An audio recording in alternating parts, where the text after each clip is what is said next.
y cuando la contestaron, alguien dijo que este era un disco, y entonces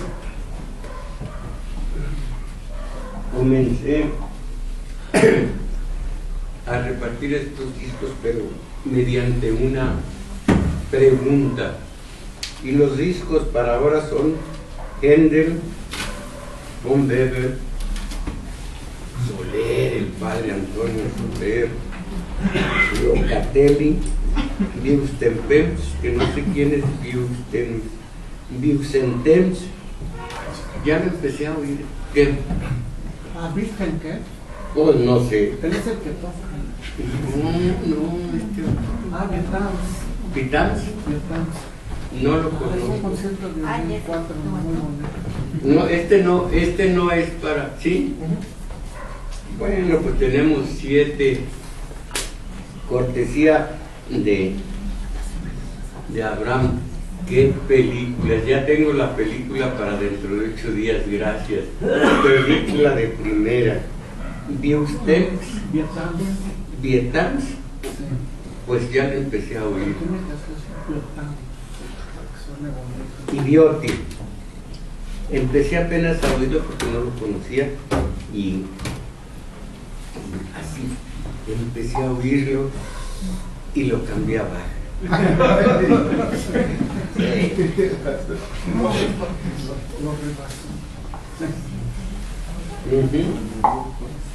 Eso es obvio, como me rebasa Schumann, hijo. Y lo he oído como 40 veces. Estoy seguro que si estuviera él ahí diría, ya, ahí muere. Él se fastidiaría más que yo, Schumann conmigo. Entonces ya tenemos estos discos y estuve redactando en función de nuestro taller de lectura. No vamos a hablar de política, aunque todo es político, pero no vamos a hablar de la inmediatez de la teoría política. Alguien que diga nada más el título de la novela donde aparece una ninfula. ¿No se acuerdan? Una ninfula que causó furor, hasta ahí querían meter a la cárcel al autor de la novela, y de ahí se han hecho un par de películas. Un par de películas. Y bueno, pues ninfula es una niñita con muchísima atracción sexual. Sí, dígalo. ¿De Lolita? De Lolita. ¿Cuál le damos? Pues, ¿qué le parece? Es para mí impronunciable. Ya no le voy a decir el nombre, pues no lo conozco. Bueno, es ninfula, una niña Lolita que siendo tan niña me enseñó a pegar. No es esa. En la novela de Vladimir Nabokov fue prohibida en un principio, es todo lo que hubo, ya estamos muy mal. Prohibida y después todo un éxito. Hubo otras obras de Nabokov, pero muy medianas, algo de Caramelo, creo que se llamó Caramelo o algo por el estilo. No, ya, cuando hacen su obra maestra, después ya deberían retirarse. ¿Cómo se llama este hombre? Agustín Yáñez escribió, ¿cómo se llama su obra maestra? Al filo del agua. Después de Al filo del agua, tanta cosa, que las tierras flacas, la tierra pródiga, ojerosa y pintada, ya no pudo ni siquiera acercarse Al filo del agua. Antes tiene una novela, una serie de relatos deliciosos que se llaman, como castigo no voy a oír discos para mí, no va a haber discos porque se me olvida. Genio Flor de Juegos Antiguos. ¿Alguien ha leído Flor de Juegos Antiguos?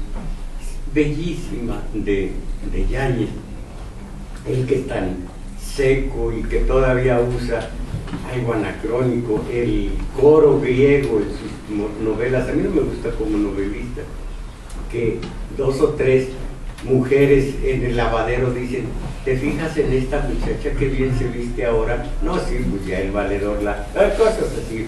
Entonces, coro griego, nos están diciendo lo que no muestra la mujer aquella, nos lo dicen 2 o 3 vecinas.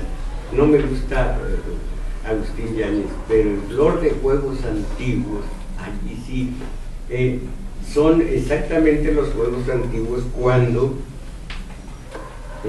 lo que se supone que cuando uno está en secundaria, vamos a decir, los primeros amorcitos y demás, algo muy hermoso, junto con un relato que se llama, aquí lo he leído, el episodio del cometa que vuela. ¿Alguien lo recuerda? Ni siquiera Gustavo. Claro que sí. Ah, bueno. ¿De qué se trata? Ahí está el problema. Bueno, ahora apunté este otro.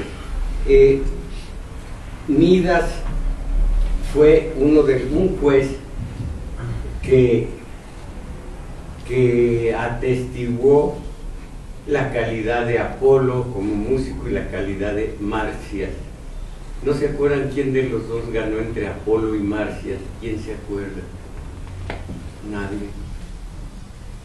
Menos cuál fue el castigo al perdedor. Bueno, Marcias era músico y se preciaba de ser flautista de lo mejor. Apolo tocaba la lira y perdió Marcias, y entonces Apolo, para castigar lo que llaman allá, lo llamaban por supuesto en la mitología, en la filosofía, desmesura, ibris, lo despellejó, lo desolló vivo. Y pienso yo que ahí está el símbolo del artista. Anda desollado vivo y cualquier detalle mínimo lo hiere para de allí sacar su obra de creación, Marcias.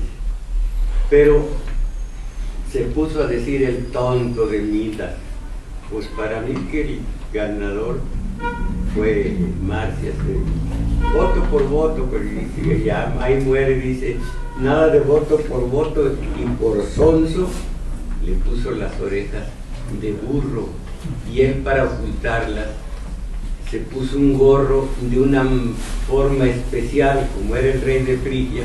Ahora el gorro frigio es el que usa la democracia, porque pusieron a la democracia caracterizada con ese gorro frigio de Midas, que es para ocultar las orejas. Bueno, pero va a estar caramba, me voy a llevar todos los días, porque, a ver, ¿cuál era la función de Tlazolteotl? Perdón. El devorador de inmundicias. Eso, ¿quién lo dijo? ¿Cuál le damos? ¿Qué le parece música de películas? Películas como Requiem para un sueño, Al este del paraíso. Sí. Ay, Al este del paraíso tiene una música, la puedo tararear como puedo tararear de Gelsomina con Zampanó en La Calle. La Calle se llama así, La Calle. El autor de Los Pasos Perdidos, ¿cuál le llevo? ¿Cuál le aviento para allá? Ah, mire, el padre Antonio Soler, verdad que delicia, fue de Los Pasos Perdidos, el grandísimo amigo de Gilgamesh. se llamó Enkidu. Era un salvaje, todo peludo, y se hablaba de tú con todos los animales del bosque. Era, vamos a llamar, una especie de homínido en la saga de Gilgamesh. ¿Cómo lo hicieron humano? Durante 8 días lo domesticaron y quedó suavecito, suavecito, hasta asistió al taller de lectura, no más que de incógnito, no voy a decir su. ¿Cuál fue el recurso con el que ablandaron, con el que civilizaron a Enkidu? Si oyen Enkidu, es el mismo.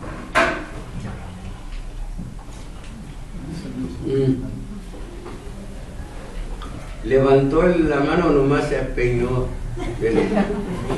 ¿Con el amor? ¿En qué, sí, en qué forma? Pues sé que en 8 días. Sí. Hieródula. Ajá. ¿Qué? ¿Cómo de qué? Ajá. Hieródula y tuvo relaciones durante 8 días y ya después. De allí Enkidu. Urgencias del Seguro Social.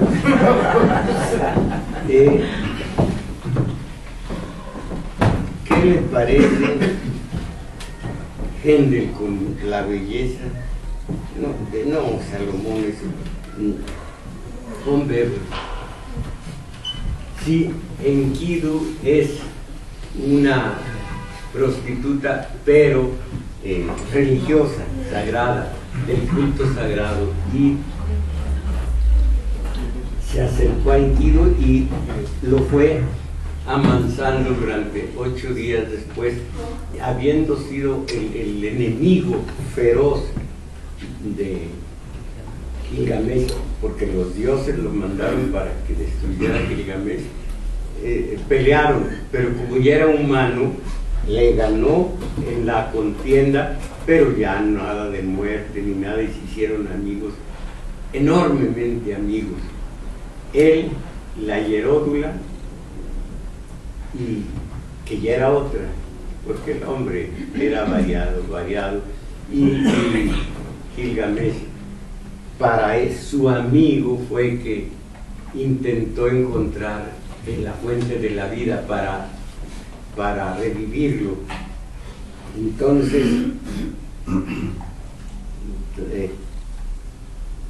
¿cómo se llamaba el hermano de Tánatos?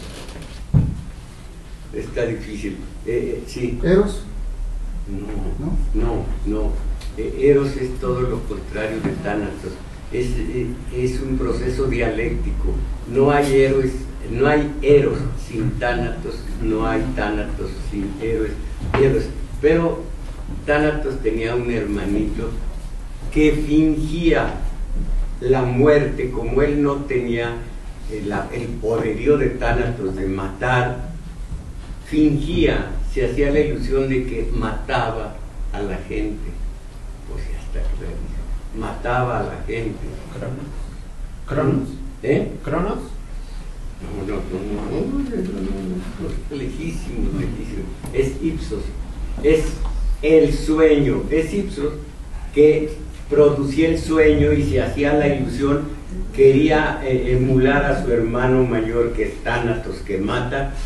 Dice: yo no mato nomás Taranto, en toda la noche hay muerte, cuando no hay insomnio, cuando se duerme el sueño de los justos, que no tengan insomnio. Pero aunque sean Cronos, ustedes, ¿cuál? Mire, Locatelli, Viotti y Händel. Locatelli.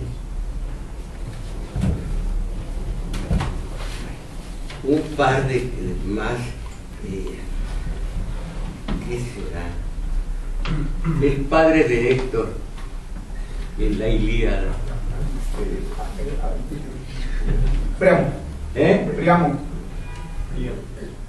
Príamo. Händel y Viotti. Ya, le digo. Es más rápido de contestar. Bueno, pues ya que en ese plan, por último, la madre de Héctor no es ofensa.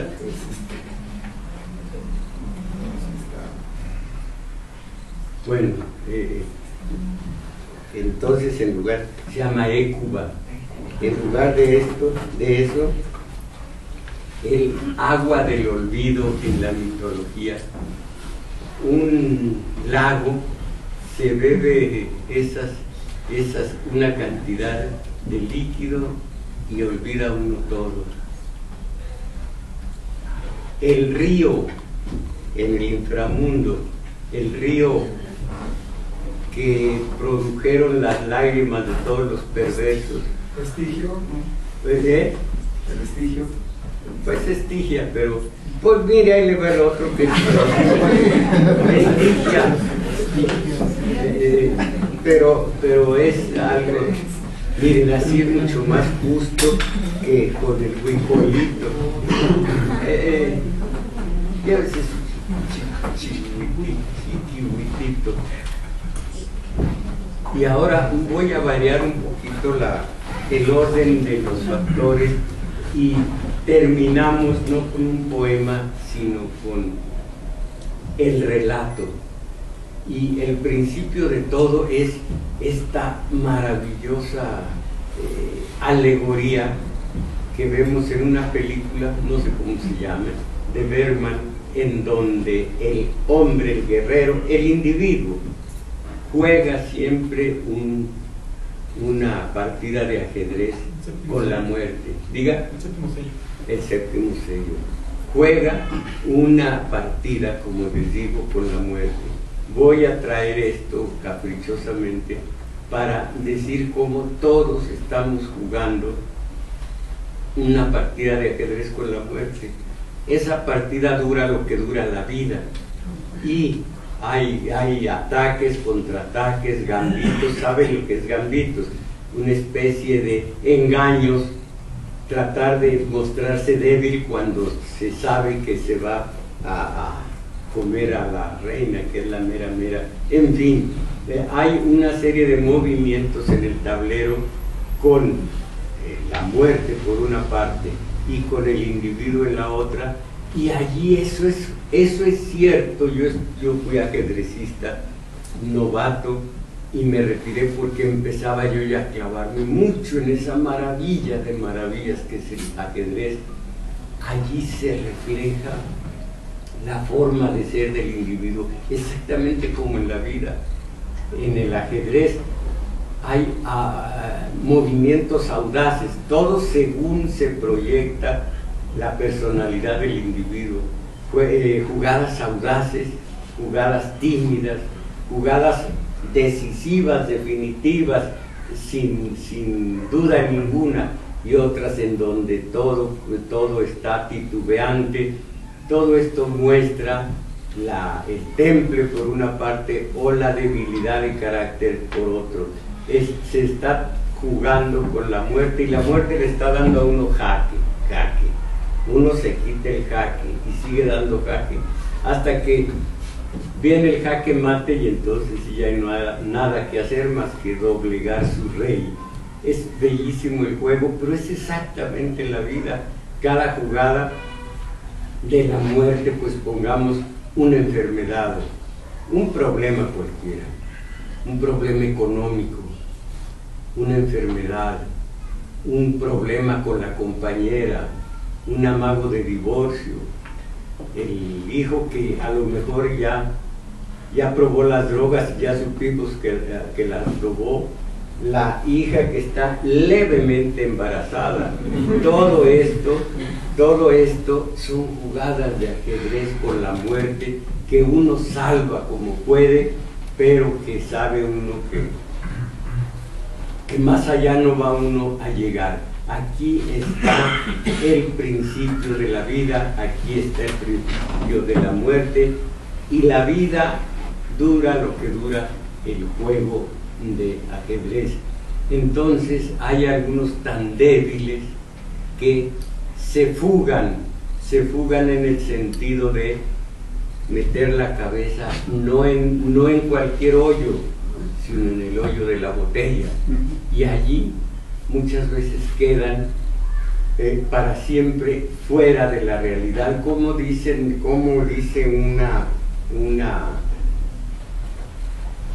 una conclusión, una definición más bien de lo que es un ebrio y de lo que es la realidad. La realidad es una alucinación intolerable para el borracho, debida esta alucinación a la carencia del licor. Una alucinación, perdón, un sueño alucinante, un horror, la realidad para el que bebe licor. Entonces se fuga en el licor. Y aprovecho, voy a hablar del licor porque a eso se refiere el relato. Se dice vino.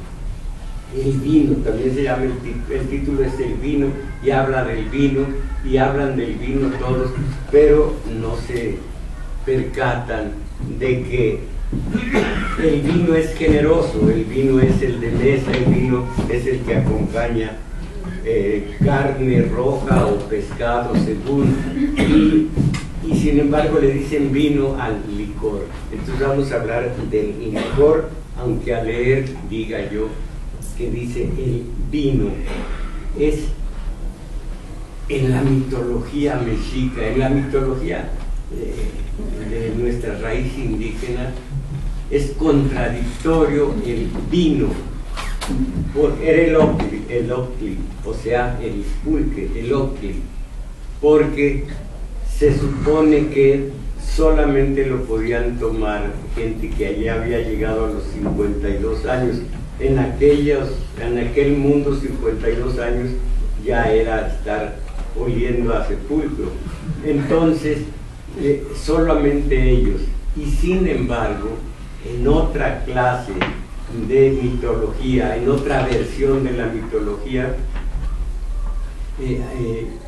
los borrachos eran respetados y sus intemperancias eran aceptadas, eran toleradas, porque había 400 dioses borrachos, ebrios, 400 en el idioma de nuestra raíz indígena, no son 400, sino innumerables.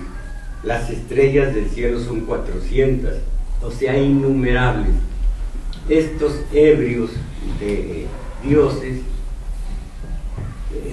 tomaban mucho octli, pero los borrachos que también tomaban, cuando se alocaba, y si uno lloraba mucho, el otro le daba por pelear, al tercero le daba por pedir prestado, en fin, lo respetaban porque decían, es exactamente la personalidad de su Dios, el Dios bajo cuya advocación tomó licor, octli, el Dios así se porta, así se portaba, así se está portando, simplemente refleja lo que es su Dios.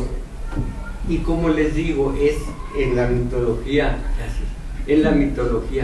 sobre todo la nuestra, hay muchísimas variantes. Por ejemplo, Huaticue en una versión tiene de hija Coyolxauhqui, en otra es su hermana. Son muchas las variantes. Entonces, hubo alguien que fue vencido por el octli. Ese fue Quetzalcóatl. Aquí hay una forma tan ambigua de tomarlo. Se supone que este Quetzalcóatl, o sea, Huémac, o sea, el rey de Pitilsi, se llama también el rey de Tula, nació en Amatlán. Yo conozco Amatlán, está cerca de ¿cómo se llama este lugar mágico que yo no lo encuentro? De Tepoztlán. No le encuentro nada de mágico. Nació, antes de hablarle de él, dije Tepoztlán, ahí está el Tepozteco. Tepoztécatl, que por eso le viene el nombre, fue el inventor, el creador del pulque. No le voy a decir octli, voy a decir pulque.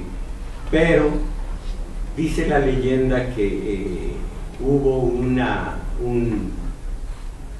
enorme tormentón de aquellos. Se refugiaron en una cueva unos indígenas. Un rayo cayó en donde estaba un maguey, en donde estaba una penca, y cuando terminó la lluvia, fueron y vieron que escurría algo, y lo probaron, y entonces se dieron cuenta que era el fermento aquel. Fueron con Tepoztécatl, y él refinó ese producto del pulque, y llamó a todos los jefes, los caciques de distintos pueblos a que lo probaran, pero nada más un vasito, dijo Tepoztécatl. Eso se llama un anacronismo, fuera de tiempo. Y el cacique huasteco se desmandó, hizo un escándalo, un desorden, lo corrieron, y desde entonces los de acá del sur, de Tepoztécatl, vivieron en lucha con los huastecos de acá de Tampico y demás, porque ese señor se retiró, este cacique, con toda su gente, y hubo ese incidente. Tepoztécatl, el pulque, ¿cómo nació? Lo eligieron en Dios, no la gente, sino los mitólogos. El mito hizo de Tepoztécatl un dios, pero fue un individuo, fue un cacique de cerca de Cuernavaca, precisamente cerquita. Amatlán está al pie del Tepozteco, al pie del cerro de Tepoztécatl. En Amatlán nació Quetzalcóatl, pero es el sacerdote, el hombre. Aquí se mezclan los mitos. Es hijo de Chimalma y de Mixcoatl. Mixcoatl era un líder de los chichimecas, andaba cazando, vio a una mujer que es Chimalma, ella lo vio, dejó en el suelo su arco, sus flechas, se desnudó, se le puso enfrente. Mixcoatl, que era el dios de la caza, entre otras cosas, un cazador, le aventó 5 flechazos, no pudo, porque le aventaban un flechazo, ella, que es mano de escudo, en otras es escudo de mano, pero mano de escudo, hacía a un lado las flechas, y se le desapareció a Mixcoatl, pero él quedó prendido, dijo: tengo que matarla. Como no la encontró, hizo realada con las mujeres de la región, las maltrataba, las maltrató tanto que estas mujeres dijeron: para quitarnos esta plaga vamos a buscar a Chimalma. Algunos le llaman Chimalman. A esta mujer la encuentran en la cueva donde se escondía, y la ponen donde la vio en primer término Mixcoatl, y él de nueva cuenta le aventó los 5 tiros de acá, pero bueno, los 5 flechazos, 4 los hizo a un lado, pero el 5.º de ellos le pasó entre las piernas. Pues allí Chimalma ya, allí concibió, por el flechazo del centro, concibió a un niño que a los 4 días de nacido ella murió. Y entonces este niño,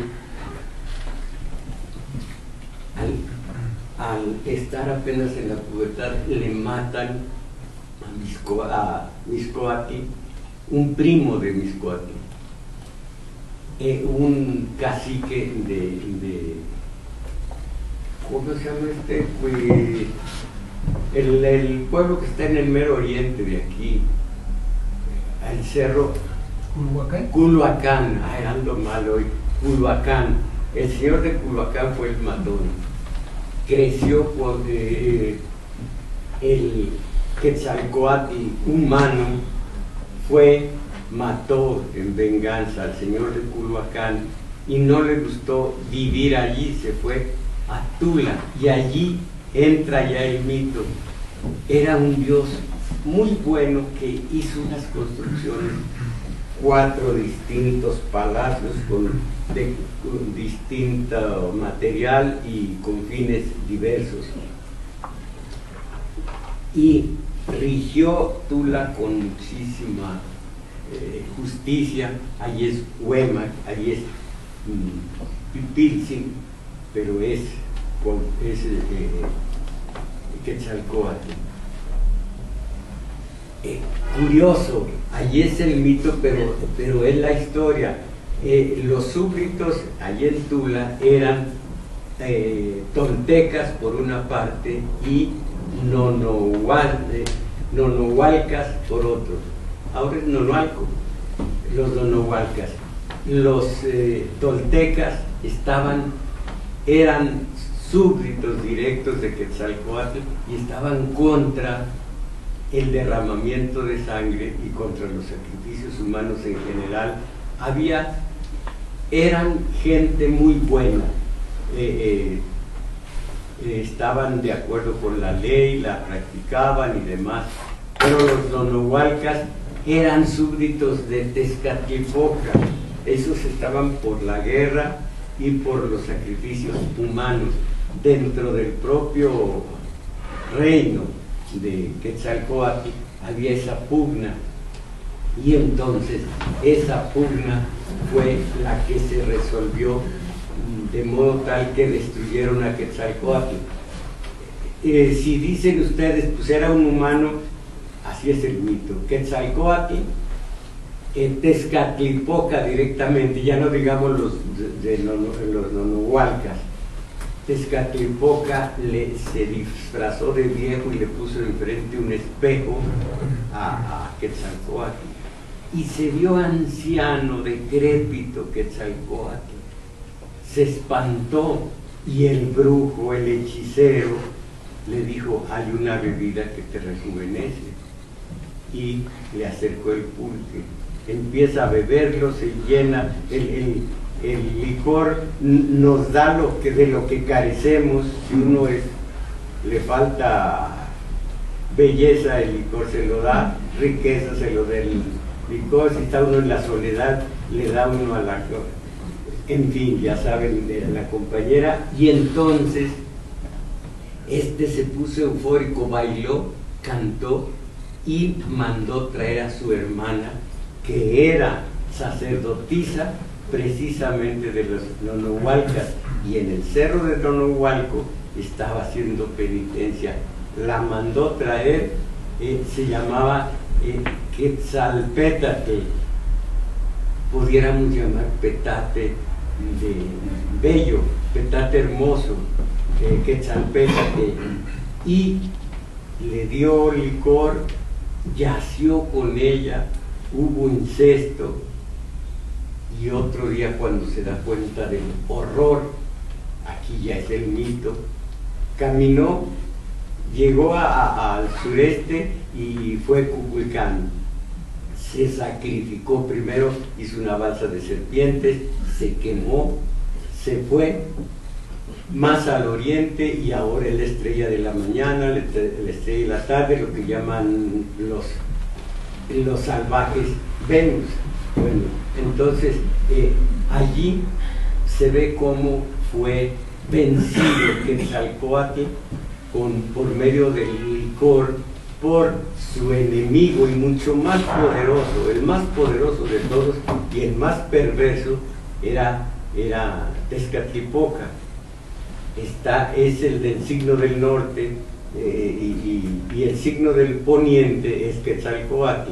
En el sur es Huitzilopochtli, y hay variantes en el oriente: Xipe, el desollado, o Tlaloc, que tiene una esposa bellísima, pero pues que lo encornamenta. Pues que vale que seas bella. Xochiquetzal, nada menos, la más hermosa, flor preciosa, Xochiquetzal. Xochitl es flor, Quetzal es el ave más hermoso, Xochiquetzal, esposa de Tlaloc, o Chipre, alguno de los dos es el del Oriente. Entonces, es perverso, tiene una pata mala porque se la arrancó, el pie se lo arrancó un cocodrilo, un caimán, y trae una rodaja. Ahí es donde una rodaja, que es el espejo humeante, un espejo oscuro. Es enamoradísimo, es valiente, es perverso, y es Tezcatlipoca, mucho más fuerte que Quetzalcóatl, que todos los buenos. Ya ven lo que dice Zaratustra, el bueno pica. Bueno, entonces fue vencido por el licor. Alguna vez platicaré de la mitología griega, porque allí, nada más piensen, a Odiseo le pusieron muchas trampas para lo del licor. Lo obvio, Circe, ofrecerle una copa para convertirlo en cerdo. Esto tiene la simbología obvia. Alguien empieza a tomar licor y se convierte en cerdo. Pero fue advertido por Hermes. Odiseo le dijo: toma esta hierba, un trozo de rama, una rama, y con eso, ese fue el antídoto contra las malas artes de Circe, que ya había convertido en cerdos a aquellos a los que les había dado la copa. También los lotófagos. Eso es creo que es el canto 9 de la Odisea. Es hermoso porque los lotófagos tenían una flor de loto que nadie sabe lo que haya sido, no se descubre todavía.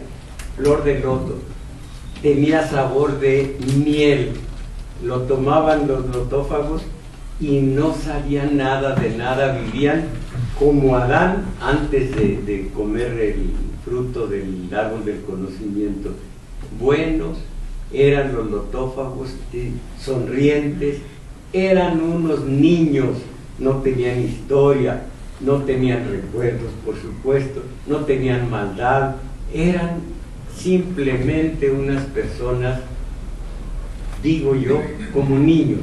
No sabían, no conocían, no recordaban, no tenían su historia, no tenían la historia. Los marinos quisieron tomar de ello y se los evitó Odiseo. Dijo: ya después no les va a importar su patria, ni querrán volver. Aquí encuentran una felicidad ficticia porque no tienen conciencia, pierden la conciencia. Entonces, los lotófagos, un símbolo del licor, como de la propia Circe. Las sirenas, que no es cierto que eran mujeres, peces, no, eran pájaros, eran aves. Las sirenas, para que no lo cautivaran, dijo que lo ataran al palo mayor y los marinos se tapiaran así los oídos. Entonces tampoco se dejó vencer de los cantos de sirena, y le dijeron en alguna ocasión, sufría muchísimo, pues agua del lago del Leteo, ese no es el lago es Estigia, el río Leteo. No quiso perder la conciencia a base de tomar esa agua. Entonces siempre fue consciente, haciendo a un lado las formas de huir de la realidad. En cambio, Edipo, cuando ve el horror que había cometido, se saca los ojos. Él había dicho pena de muerte para el culpable, pero en el último momento dice: nomás me saco los ojos. Una forma también, un símbolo de el borracho que toma licor, es como sacarse los ojos para no ver la realidad. Después de toda esa mitología viene la Biblia. Iba a decir la mitología de la Biblia, pero no, a cada quien. La Biblia, ¿a acuérdense del episodio horroroso que aquí platiqué con ustedes de Noé. Cam no lo vio desnudo, que eso no hubiera tenido problema. Cam vio la desnudez de su padre Noé. Alguna vez voy a platicar sin lectura de nada, porque todo lo que se me ocurre, el condenado Noé, tan borracho sería que descuidó a su esposa, la madre de Cam. Cam comete incesto con su propia madre. Noé, cuando lo descubre, maldice no a Cam, sino al hijo que va a nacer de Cam y de la madre, que es Canaán. Y ya vienen los dos hermanos con un papel muy determinado, y algún día, pero esto voy a hablar de los incestos, los dos hijos del sobrino de Abraham, que es Lot. Las dos hijas dijeron: pues ya no hay hombres, después de Sodoma y Gomorra y otras 3 ciudades ya no hay hombres, pues a emborrachar a nuestro papá, y lo emborrachan. De cada una nace, uno es Amón, de donde vienen los amonitas, el otro donde vienen los jebuseos, posiblemente, del otro no recuerdo. Esos dos pueblos no fueron solamente enemigos de los hebreos, de los judíos, sino que además ayudaron a Nabucodonosor, ayudaron a todo el que quisiera destruir a los judíos, porque siendo de la misma rama son hijos del incesto, como es hijo del incesto Cam. Pero hablaban del licor.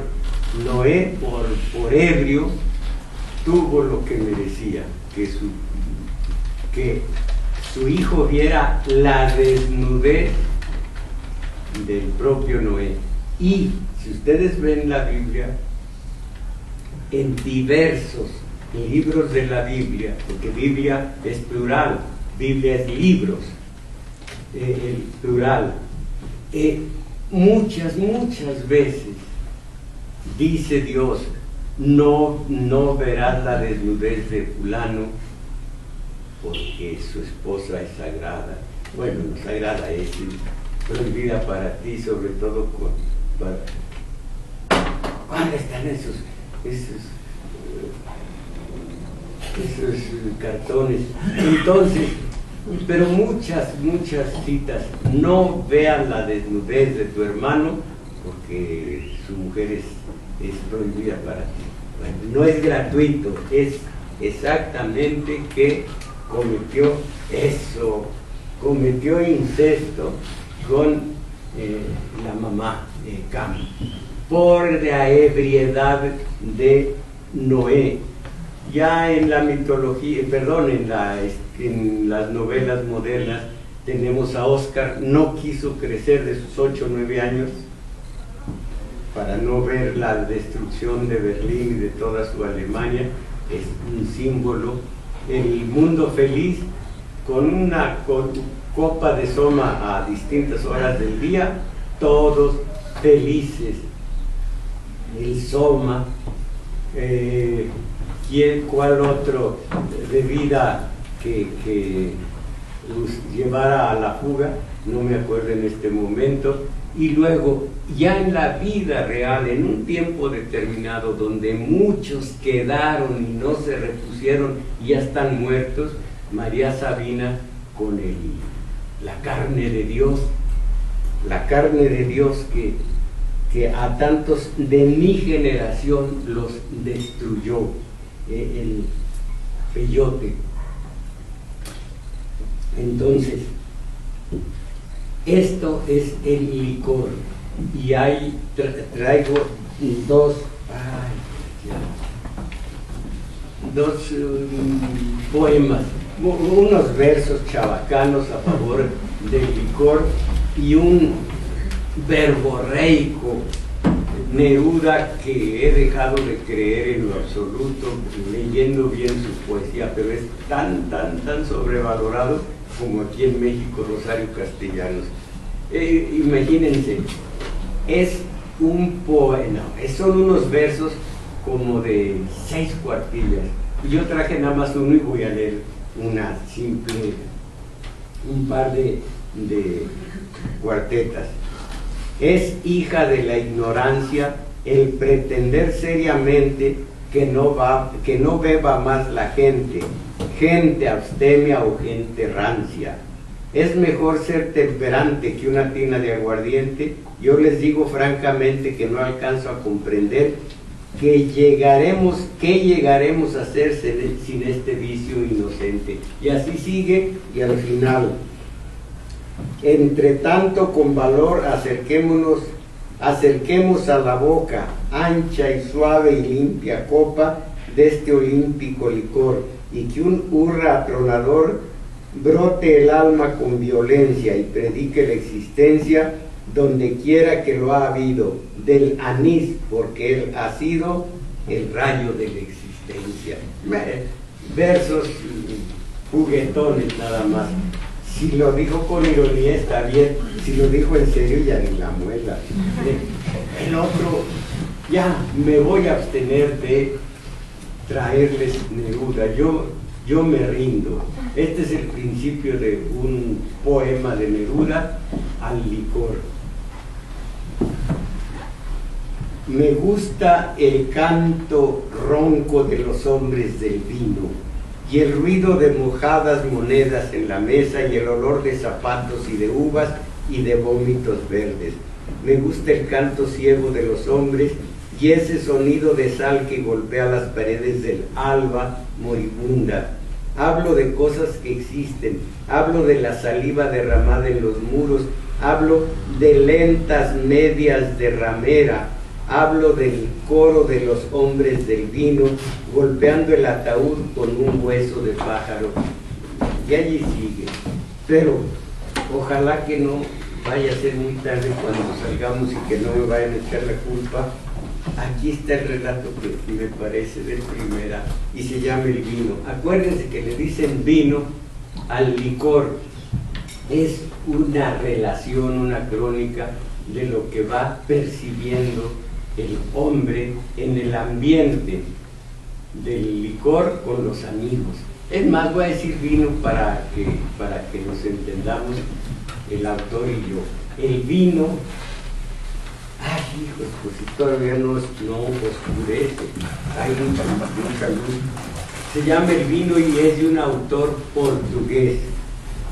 Cuando me llega al alma el dolor de mi existencia de ceniza, vean ustedes la mediocridad. Cuando me llega al alma el dolor de mi existencia de ceniza, este dolor de la lumbre apagada por la sed del mundo al que pertenezco desde el día en que la vida me puso al servicio del señor Oz, es su patrón. Es cuando yo sé cómo solo el vino me puede redimir. En mi trabajo el tiempo no pasa ni está detenido, pero la vida se gasta, esta triste vida mía que como la leña alimenta la lumbre y que después se transforma en ceniza. La ceniza de la lumbre apagada. En la noche yo con mi vida me acuesto para dormir. Al primer albor de la mañana me levanto sin el placer de estar vivo y de salir de casa hacia la ciudad del trabajo, donde habita finalmente el centro del mundo en que nací. Muy por el contrario, lo que me ayuda no es más que el inmenso desazón sin gloria de saber que soy un bueno para nada. Ahí está el contexto de un mediocre. Entonces, le quité pequeños trozos que hacen muy largo el relato, pero son descripciones. En esas tardes interminables del señor Oz, con la angustia de verme condenado al trabajo, a la vida y a la muerte, todo en mí entra en un conteo decreciente entre la continua escrituración de los papeles de la contabilidad, los números y las cifras enormes de la escritura que para nada contribuye a la felicidad del mundo ni al movimiento del alma. Sé que trabajo estrictamente para el señor Oz. Y luego, digamos que mi tristeza se ahonda en la tristeza mucho más vasta, la de un trabajo que en sí no contempla ni la vida en general, ni la humanidad en particular. Soy lo que se llama un hombre para nada y para el vino. Salgo a las 6, espero durante unos 2 o 3 minutos a que lleguen Alberto, Fontes y Aparicio, mis hermanos del vino que trabajan allí cerca en otras empresas. Abrazo a uno u otro de los hombres y de allí nos vamos riendo ante la posibilidad de que con el primer vaso se nos abra el principio filosófico de nuestra alegría. Tenía yo un amigo en Radio UNAM que me decía, espero nada más la salida, allí tengo ya el licor, y ya se murió, por supuesto. Después de levantar el vino a la altura de la luz y de ver su alma de ángel que posa en el fondo del vaso, y de imaginar cómo a su luz se mezclan en él el oro y la púrpura, echamos la suerte para ver quién de todos nosotros será el primero en probarlo. Se debe degustarlo con los ojos cerrados, con los sentidos unidos en único sentido, viendo, oyendo, aspirando el alma alegre del vino y todo aquello que con ello despierta. Debe ser que con él despierta. Y es una alegría la producida furiosamente y por demás fraterna y humana alegría del vino. Lo bebemos con su fulgor y profundidad, lo bebemos con el método de quien necesita del valor y de la ascensión del vino, que nos torna no solo más elocuentes, sino también elevados, poéticos, humanos y libres. El vino libera en nosotros los sentimientos invisibles, nos pasa de una margen a otra de lo oculto, nos eleva a la condición de una tiranía que en sí misma se agota e ilumina. Bebemos para cambiar, para simplemente dejar de ser hombres buenos para nada. Ahora Alberto alcanza la suprema estación del vino por vía de un perfecto y rotundo ensimismamiento. Le da por recogerse en el silencio y en la melancolía. Nosotros bien que hablamos fuerte, reímos y cantamos y contamos chistes obscenos mientras bebemos, pero los ojos de Alberto solo clavan la mirada en los lugares infinitos de la imaginación y del vino y nunca se mueve. Su mutismo choca con el alboroto y con la turbulencia de otros 4 hombres desesperados. El tabernero Moraes se nos acerca, Fontes, Aparicio y yo, de todo el Fontes, Aparicio y yo, se nos acerca a nosotros. Es portugués, traducción del portugués ya es difícil. De todos, el que más excéntricamente vibra con la euforia mecánica del vino es el violento y musculoso Fontes. De su rojo rostro emergen 2 ojos locos de fuego, con los globos tan salientes de súbito que hasta a nosotros nos parecen crueles. Dicen que anda siempre con problemas con la mujer, que no logra amarla al 100% ni separarse de ella, mucho menos imponer un orden y una autoridad a sus caprichos, y dicen que por eso bebe, de modo que van en él poco a poco cambiando el ser y la persona con la bebida. Donde en él había un pacífico y casi lúgubre ciudadano, vuela ahora eso que tal vez se puede designar como demonio, de tal manera conflictivo que llega a ser necesario empujarlo hacia un taxi e ir uno de nosotros a llevarlo a su casa como si fuera bajo prisión. Las personas que frecuentan la taberna de Moraes ya no se ofenden como antes. Conocen este Fontes y el otro Fontes. El primer Fontes delira con el vino, hace de él la grandeza violenta del hombre caído y humillado en el ultraje de la vida diaria, y se apodera del vino para estar a la altura de su furia contra Dios, el mundo, los hombres y la mujer. Nunca fue muy aconsejable hacerle frente. A uno yo vi que Fontes lo levantaba en peso del suelo, lo lanzaba al techo de la taberna y lo volvía a cachar en el aire.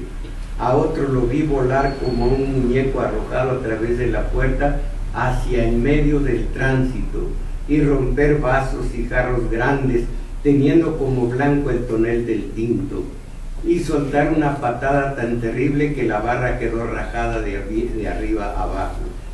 Pero al día siguiente, el otro Fontes, que es una persona concienzuda, volvió allí para pedir disculpas y perdón a todos, hacer las paces con sus enemigos de la víspera, abrazar a Moraes, pagar honradamente los perjuicios que le había causado. Aparicio, por el contrario, bebe para llorar. Él llora por el mundo en general. El mundo por el cual llora Aparicio se evapora como una nube humeante dentro de su cabeza. No es necesariamente un mundo trágico o cruel, pues en verdad todo lo entristece y lo conmueve.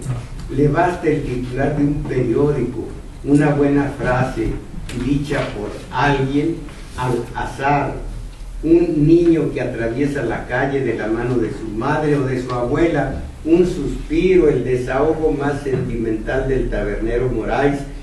Por cualquier cosa Aparicio se pierde en una conmoción para llorar y llora. Son lágrimas sentidas sinceramente, yo sé, y dolores que dentro de él se despiertan como los magos de las lámparas de Aladino, porque en su alma desfila el mundo al lado de los muertos y de los vivos, como una procesión tañida por las bandas de música y por las voces que recitan salmos y aleluyas, el llanto de Aparicio.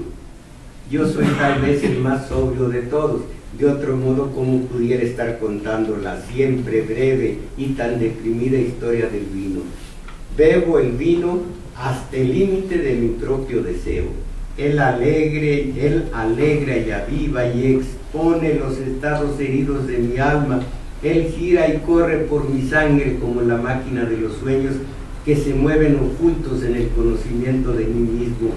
Él alivia y libera mi corazón de los verbos prohibidos y de los pensamientos fríos. El vino soy yo y mis pequeños imaginarios delitos. Lo sabe mi mujer en su momento en que meto la llave de la puerta y entro en casa. Fíjense en esto.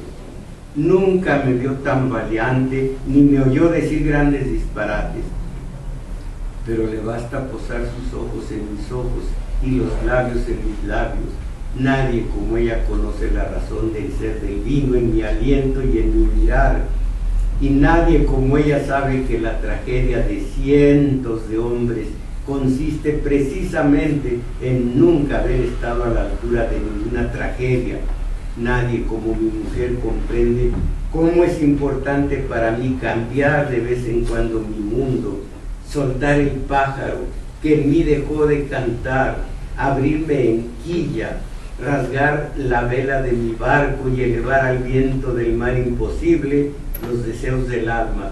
Nadie como ella hasta hoy entendió lo que sufre un hombre que no sufre, lo que sufre un hombre que no sufre, un hombre que no despidió del todo, un hombre que se despidió de todos y de cada uno de sus sueños de hombre en el tiempo de su país, porque solamente ella, mi mujer, me acompaña a nuestra cama, y solo ella Ve cómo me dejo caer a lo ancho y no a lo largo, a la manera de un desesperado que hubiera naufragado a la vista de la playa. Solamente ella me desviste, me pone la pijama y me endereza en la cama. Solo ella me tapa con una sábana y una cobija para que yo pueda dormir hasta morir. Únicamente ella vuelve más sola que nunca hacia el silencio de la noche y de la cocina, a fin de sentarse a la mesa, mirar las horas en el reloj de pared y conmigo ausente de su vida, comer pan con lágrimas, beber leche fría y aquí quedarse hora tras hora, intentando desistir de su vida, de mí y de mi amargura de hombre nacido para la nada, y llorando por ella y por mí, también para nada. Fíjense qué tersura de crónica al decir cómo se emborrachan, y un final que nadie imaginaría, solo ella, que al final se derrumba sabiendo que tiene en la casa un borracho. Qué bueno que ustedes están muy lejos de esa situación y que las compañeras no están en ese trance, pero me parece horroroso y que no hay poema que valga lo que este final, como esa mujer después de cubrirlo con la sábana, la cobija, se va a tomar leche fría con un pan y a llorar. La soledad absoluta de quien tiene un hombre cerca que no vale nada.